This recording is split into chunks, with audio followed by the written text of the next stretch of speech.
Hey there, fellow classic comic collectors. As always, I'm Scott Harris King, and today I've got another store visit.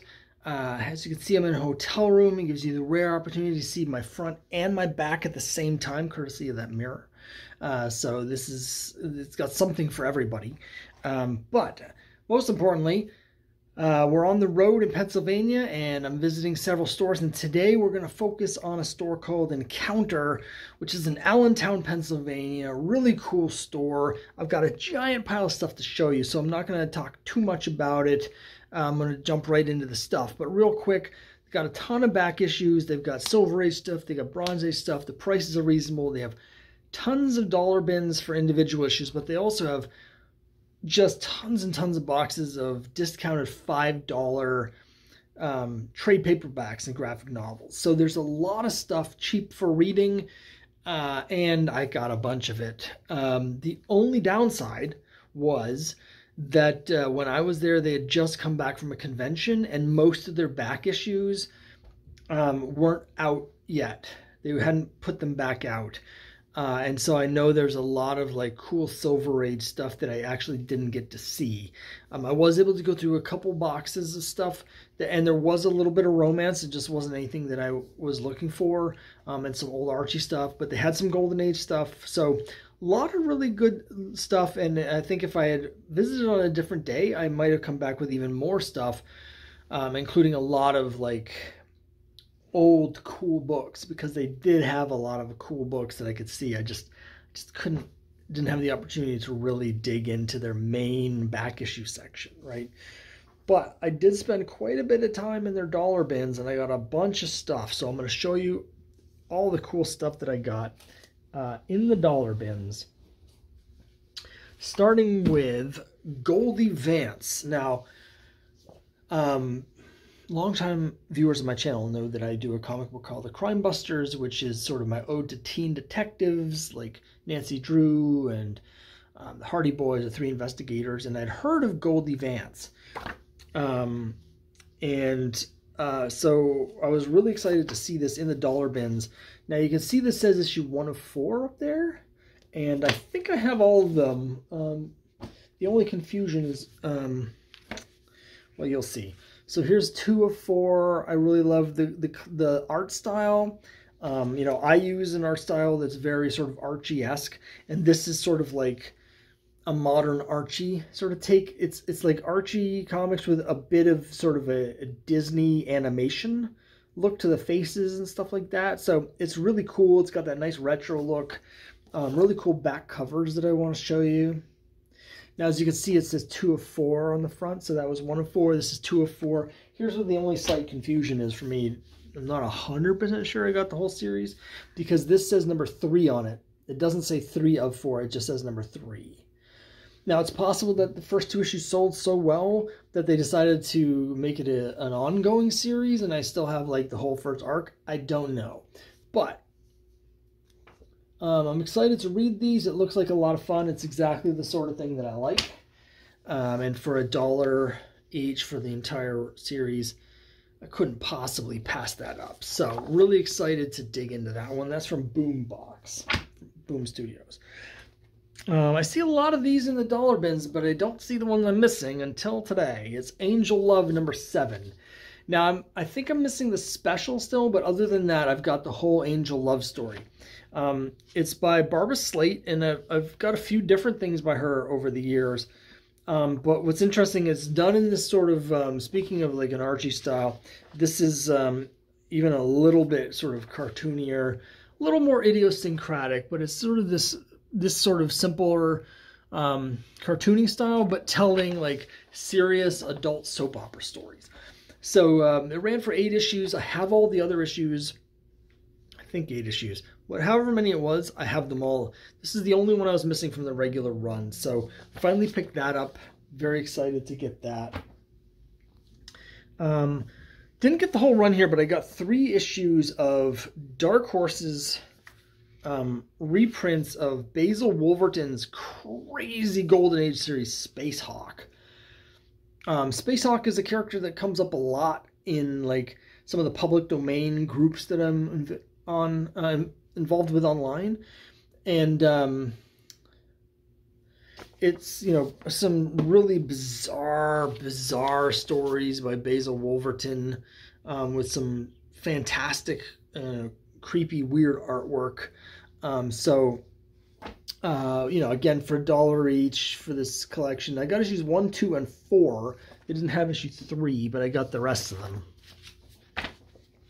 Speaking of series where I didn't quite buy the whole thing, in this case because I didn't need to buy the whole thing, it's Ambush Bug. Now, I have issue 1 already. They did have it in the dollar bins, but I already have a copy at home. When I was a kid, Ambush Bug, it came out in '85. I started reading in '84. It was a very early series for me. It was only about a year into my reading, and my reading had been sporadic for that first year. So it was very early for me when I got Ambush Bug. Didn't really understand a lot of the in-jokes about the DC universe because I just didn't have the context for the DC universe, but I thought it was hilariously funny. And so I have an issue 1 at home, but here's the rest of the run. So here's issue 2.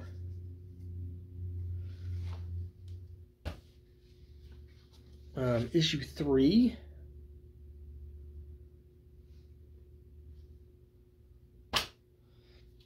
And issue 4. So now I have the whole original Ambush Bug miniseries.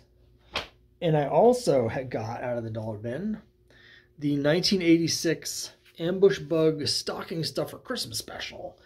Now, at the time I'm recording this, it's just before Christmas. We're on a special Christmas vacation. So this is thematically appropriate, which is one of the most important things in life, to be thematically appropriate. So excited to get this. I did have this one as a kid. I don't remember it as well as that, because by the time I got to this, you know, I'd been reading a couple years, and now I was reading like 35 titles a month. And so it blends together a little bit. But I'm very excited to get all of these for nostalgia reasons and dig into those. This one's weird for me. I just recently have done my complete run of Usagi Yojimbo, and I have, you know, I've had Usagi on my pull list for like 8 years or something now. So I was a little confused to run into a new issue of Usagi Yojimbo that I don't have. It apparently was something that was, I guess, I see what it is. Now I see why I don't have it. As I'm talking it through, because this is actually, it's IDW reprinting old stuff but colorizing it. That's why I hadn't seen it before. But still interesting. It's Usagi Yojimbo Dragon Bellow Conspiracy. It does have this interesting cover done in this much more sort of realistic art style than Stancica. Let me just see who that's by. Cover by David Peterson. So, you know, for $1, even though it's reprinting a story that I already have in the original black and white, it's cool. Here's something that I don't think I ever saw. It's book 3 of 3, which is unfortunate because I don't have the first 2. But it's Dr. Midnight. Now, I'm a big fan of Dr. Midnight. One of my favorite Golden Age DC superheroes. But it's also written by Matt Wagner, who is one of my favorite writers. You know, I love Sandman Mystery Theater, for instance. And so having another Golden Age character, excited for that. Again, it's unfortunate that I don't have the first 2 issues, and the art is looks very sort of kind of 90s prestige Vertigo, right? It's like this sort of style. I mean, it's really well done, but I would probably rather have like a classic Golden Age style to the art. But anyway, it was $1. Again, I really like the character. I like the writer. So we're going to give that a try. Why not? I have more dollar bins, but I want to save. There's a big thing I want to save for last from the dollar bin. But they also had several old issues of Alter Ego, including some of the early ones like 2, 3, 5, like very early issues that I've never actually seen. I didn't get those, but I got a couple here. I got number 13 and 54. They were $5 each, which is a great deal. I got this Wonder Woman one with Ross Andrew and Mike Esposito. There's also a thing with Robert Conagher, and it's possible that I already have this because it sounds a little bit familiar, and I do have several issues from this time period that I'd gotten during one of their big online sales. But this other one I definitely didn't have, and as a big Avengers fan, I had to get it. It is issue 13, so early in the Alter Ego run, and it's got this really cool cover here by Murphy Anderson, which is, it's the cover of Justice League of America #1, except for instead of the Justice League, he's replaced them with the Avengers. So it's really cool homage cover, and it says that this inside here, it has an interview with John Buscema. So I'm assuming there's also going to be more Avengers stuff, but really excited for that. The cover alone is worth it. It's so cool. They had a number of other $5 magazines, but that's all I got. All right, so here's the big haul from the dollar bins. These are going to be a gift for my father-in-law, and I'm on the lookout for him for comics that are featuring Native American characters or indigenous characters, and he had mentioned to me that he had actually bought a few issues of Tim Truman's Scout from Eclipse Comics, and he was considering, like, he was trying to find the whole set, but the only person online that had the whole set is asking $200, and I was like, that's crazy. I'm sure I can find them cheaper than that, but I haven't been able to find them. I've been looking at several stores, and people just don't seem to have it in stock anymore. But I was at this store in the dollar bins, and they had not quite the complete run, but a lot of it. So these are all going to be a gift for my father-in-law. Here we are, Scout #1.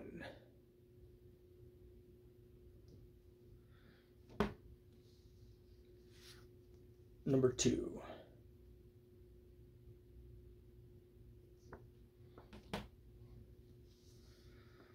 Number 3.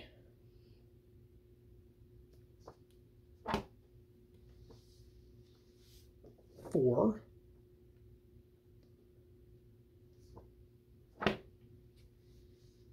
5.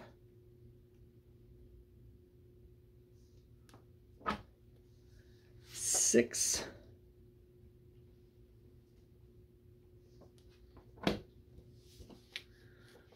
7.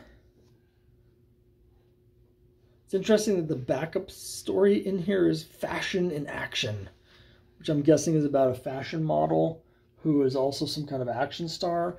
I don't see the immediate connection to Scout, but what do I know? 8. Now they were missing number 9, which is a huge bummer because the run does continue beyond that. 10.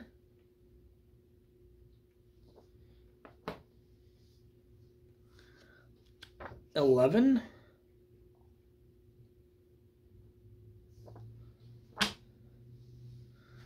12.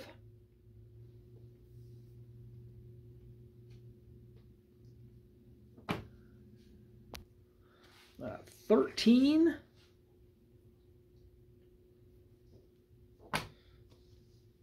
And 14. So it's missing issue 9, but otherwise this number is 1 to 14. There's a couple later issues here as well. 23. And 24, which says the final battle on it. I haven't actually checked to see if this is the last issue. I don't really know that much about Scout. But I was very excited to see these. So, you know, it's most of the run. It's missing issues 15 to 22. Now, he did say he already had a few, so hopefully the ones he has are in there. Maybe he even has issue 9. They have like, I don't know, $30 or $40 bins, maybe more actually. There's a whole section I didn't even get to. And I was going through them as fast as I could, but we were at the store for a long time because I was going through all these boxes trying to find more issues of Scout.